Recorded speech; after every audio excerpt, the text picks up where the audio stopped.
on peut passer une vie entière à essayer d'oublier quelques heures de sa jeunesse. Bienvenue dans vos conseils du libraire. Nous allons parler aujourd'hui d'un livre dont il est réellement très difficile de parler. Pourquoi? Car présenter un tel livre demanderait, je pense, plusieurs heures pour le faire, mais surtout demanderait de contenir son émotion, ce qui n'est pas évident lorsqu'on connaît donc lorsqu'on découvre l'histoire de ces deux sœurs. Alors, Instinct de survie est l'histoire de deux jeunes filles, Safia et Lina, deux sœurs, qui ont été placées en famille d'accueil. Et c'est ainsi donc que leur destin bascule, c'est ainsi que leur vie bascule, et c'est ainsi donc qu'elles se retrouvent prises dans les pires tourmentes.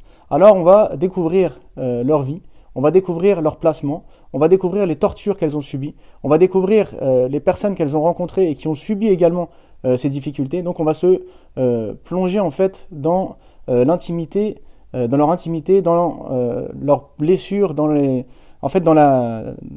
l'horreur qu'elles ont vécue. Alors écrire ce livre leur permet certes d'extérioriser donc les souffrances qu'elles ont à l'intérieur, mais permet également à toute personne qui va lire ce livre de prendre conscience de la difficulté que certaines personnes vivent, de prendre conscience donc de l'importance d'être au plus près de ses enfants, de faire attention aux enfants des autres, d'être toujours attentif car des fois certaines personnes sont dans des situations dramatiques et personne autour d'eux ne se rend compte pour pouvoir les sortir de là. Et c'est une fois qu'arrivés à l'âge adulte, les souffrances ressortent et alors il faut chercher à les faire disparaître.